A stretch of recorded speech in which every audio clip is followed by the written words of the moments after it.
Hey guys, so I thought I'd do a video showing my GameCube collection. And basically I'm just going to be talking about like the games, the accessories, etc. But mostly the games because, I don't know, I just thought I'd show you it. Maybe some of you are interested. And yeah, just give my personal opinion on them. Anyway, let's get started with the actual console itself. The GameCube. Yeah. And on the bottom, it has the Game Boy player. If you don't know what the Game Boy player does, basically, it's like the Super Game Boy for Super Nintendo, but it is all of the Game Boys. So it does the original Game Boy, Game Boy Color, and Game Boy Advance, as you can see in here. So yeah, that's my GameCube. I usually use it or my Wii, but it really depends. But one of the best parts about the GameCube is its controller. Now, this one here is a variant of it. It's the Wavebird, which you need a receiver to connect it to the actual system. But this is just one of them. This is a very good controller. Fits great. All the buttons feel great. Yeah, it's just a really great controller. Yeah. Alright, so I guess we can get started on the games, and this might take a little while, but I'm going to give you my personal opinion on each game and then rate them from 1 to 10, 1 being the lowest, 10 being the highest. So yeah, let's get started with Beautiful Joe. Beautiful Joe. I don't know why I can't speak. To be honest, I haven't played that much of it, but what I have played, I've really enjoyed. So yeah, yeah, I like it. I'd probably give it a 7 out of 10. Next up is Harry Potter and the Prison of Azkaban. I've actually never watched Harry Potter before or read the books, but I played a little bit of this game, and it's actually pretty good. It seems, I've heard like the Harry Potter games are actually pretty decent games, especially ones in this generation. So yeah, I think it was Chamber of Secrets on Game Boy Advance as a kid, and that game was actually kind of cool. So yeah, would probably play this game more. I'd probably give it a 6 out of 10. Next up is a sort of a classic on the GameCube, Super Monkey Ball 2. I'm not very good at this game, but it is fun. Sometimes I just pop it in and go through the mode where you go through a lot of stages. I forget what it's called, but yeah. Fun mini games, very challenging, but very fun. I give it a 6 out of 10. Next up, we have Resident Evil 0. And if you don't know, it comes with 2 discs. Now, obviously, this is not the original case, but, you know, I have everything for it. So, yeah. But, again, I haven't played too much of this game, but what I have played, I've liked it. It's just that I got stuck at one point, and then I just kind of dropped it. But, yeah, I really enjoy it. It's a great game. Probably give it a 7 out of 10. Next up is actually a game that I don't think a lot of you actually know exists, but is actually kind of okay. And that is Superman. If you look at it, it kind of looks like... I know there was like a Superman game for the original Xbox, and it sort of looks like that. But it's actually not too bad. You can actually fly around Metropolis, and it's actually... It doesn't control that badly. At the most, it's a pretty okay game.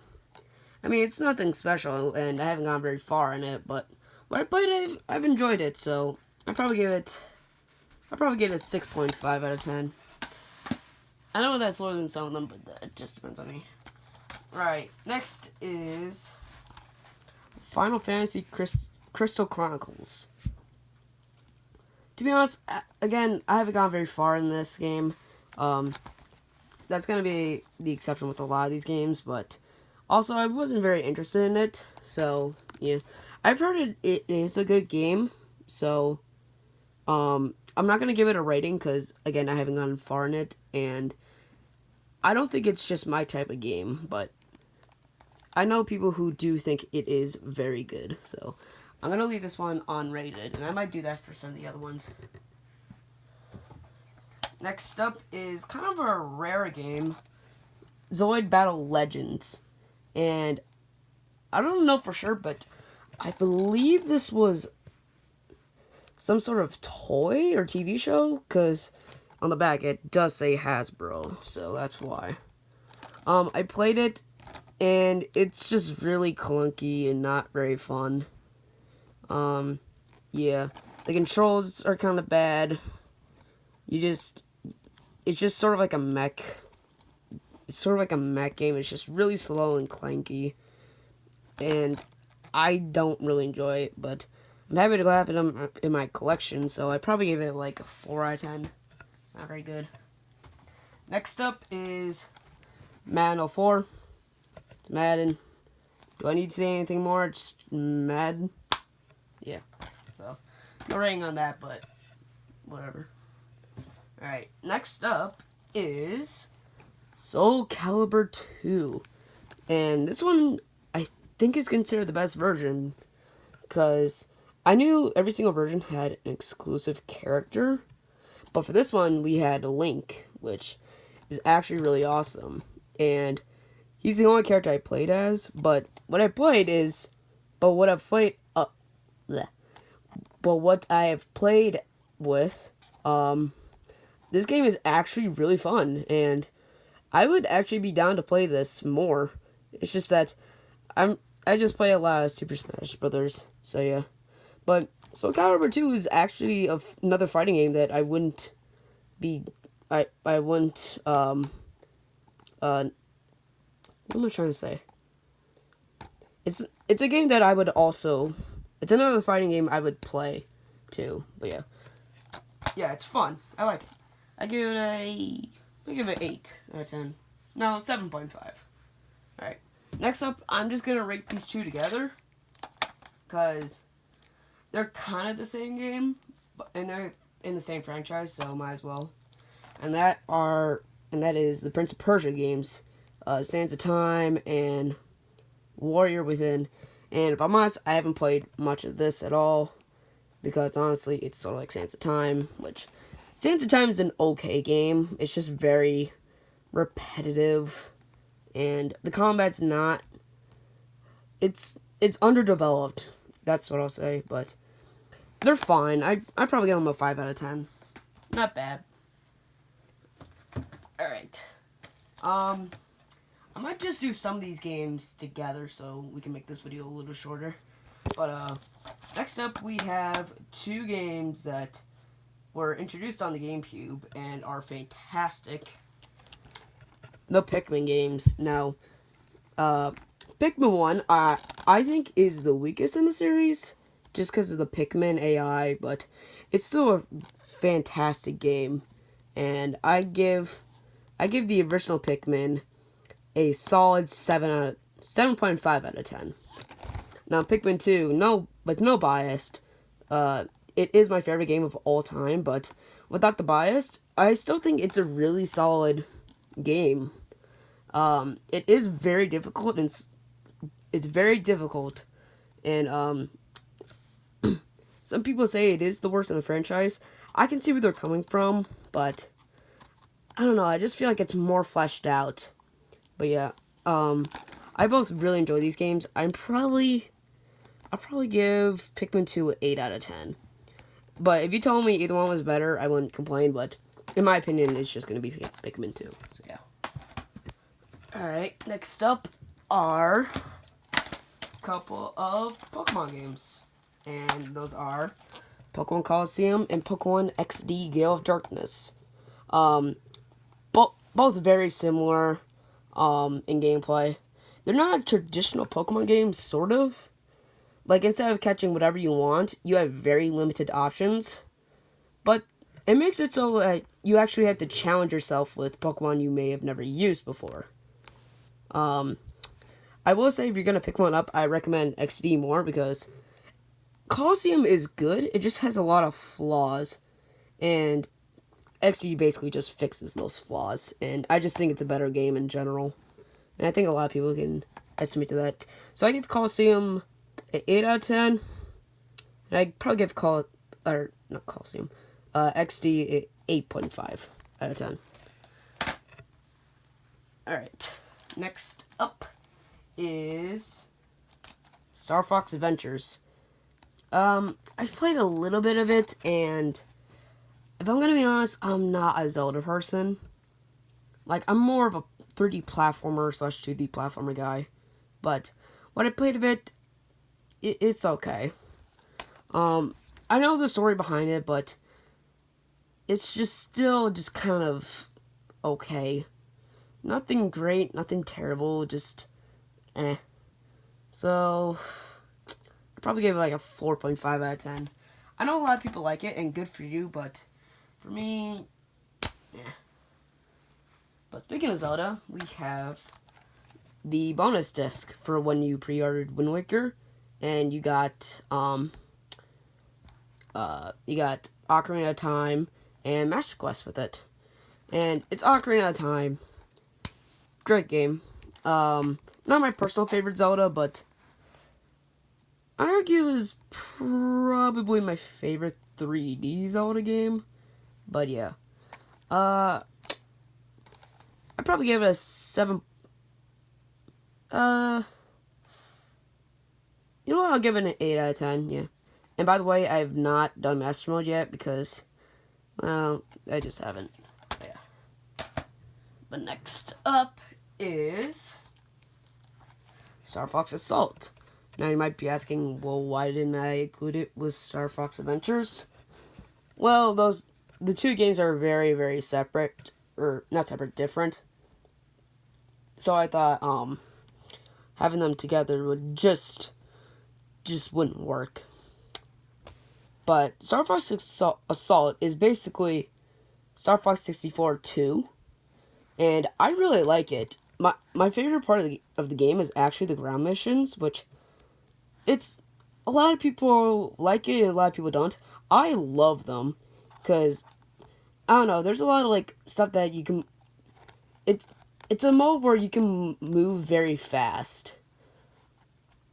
I don't know how to explain it, but it seems very speedrun heavy, which I don't know. I kind of like it. I kind of like when games are like that, where you can move at your own pace, but you can also go as fast as you want. So yeah. But this is actually either Star Fox 64 3D or this one is my favorite, but I give this a solid. I give it an 8.5. The only problem is that it is really, really, really short. Taking maybe like 3 hours at most. But yeah. Fun game. Next up, we have a game I am mixed on. Shadow the Hedgehog. I don't know how to feel about this game. Some days I like it, some days I don't. I have finished it, and I like it, I think.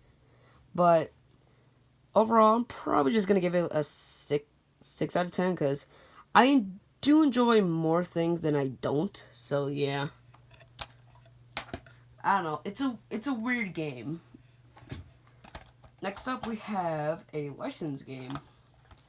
Bionicles.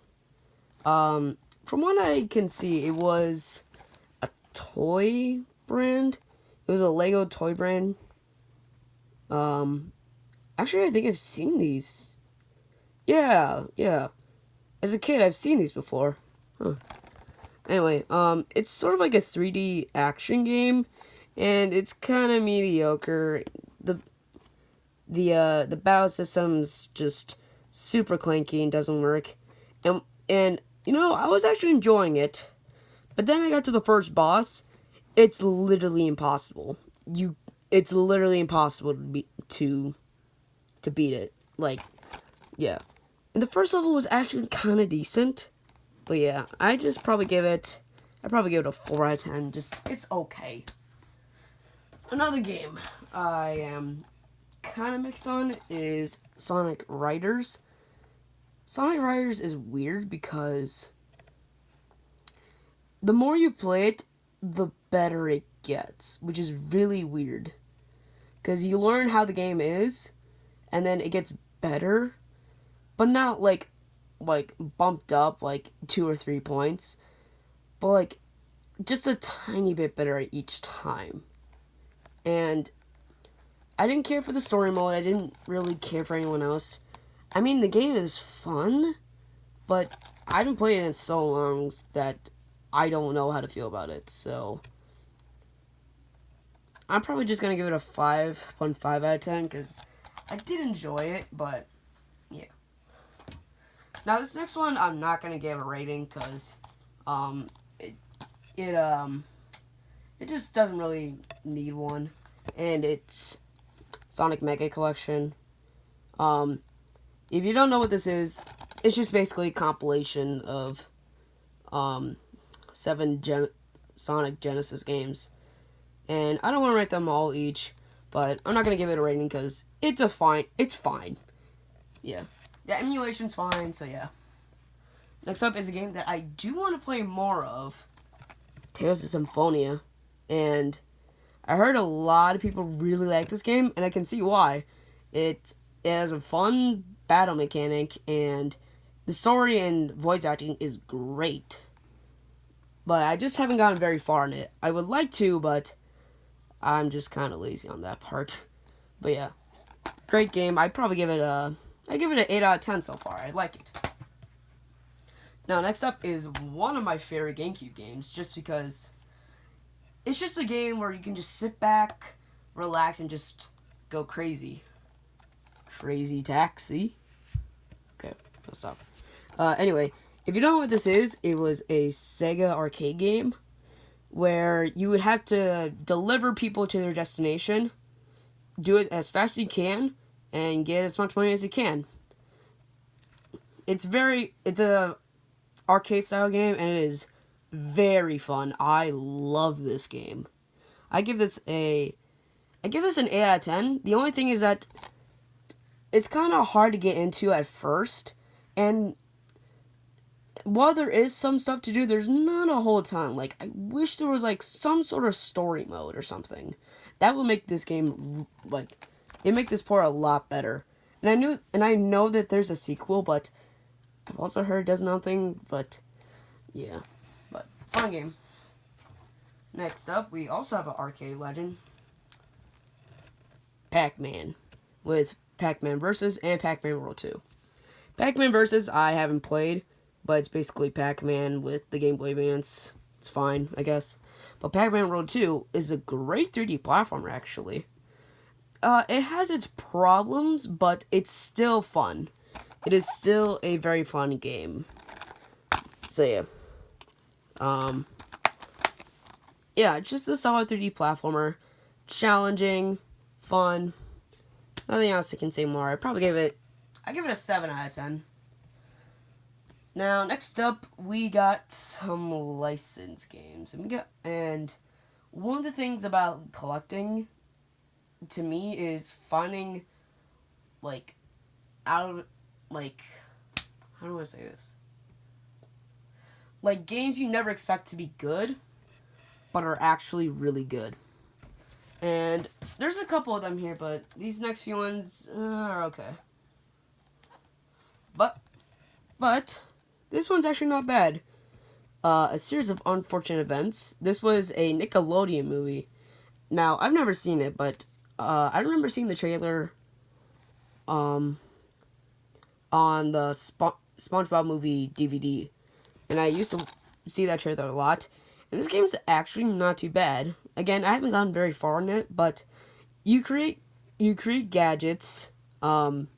It's voice acted well. It looks a little weird, but the gameplay is actually not too bad. So I'd probably give it a 6 out of 10. Next up we have Jimmy Neutron, Attack of the Twonkies. I haven't gone very far because this game is not very good, to be honest. Most of the Jimmy Neutron games are not very good from what I can recall. I don't know anything about Jet Fusion, but I know the very first one, The Adventures of Jimmy Neutron Boy Genius, that game is terrible.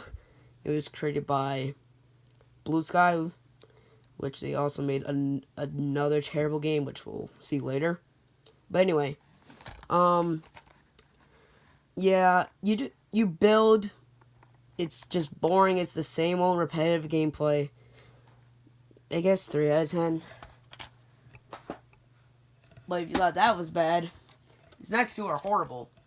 And this right here is the worst party game I have ever played. Nickelodeon Party Blast. Let me just break it down. Basically 3 minigames, horrible graphics, horrible sound, okay visuals, and it's just really boring. Really, really boring. Like, there are good games that are basically, they're just minigame collections, but, yeah. So, I give this probably a 2 out of 10. Only reason is because it has Invader Zim, and I love Invader Zim. So, yeah.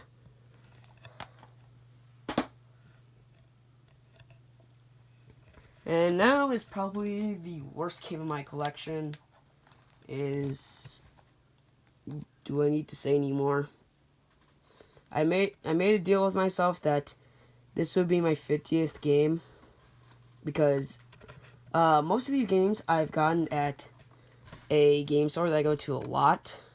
It is called Coliseum Games, and yeah, really boring. I almost fell asleep playing this game, not lying. Just 1 out of 10, terrible.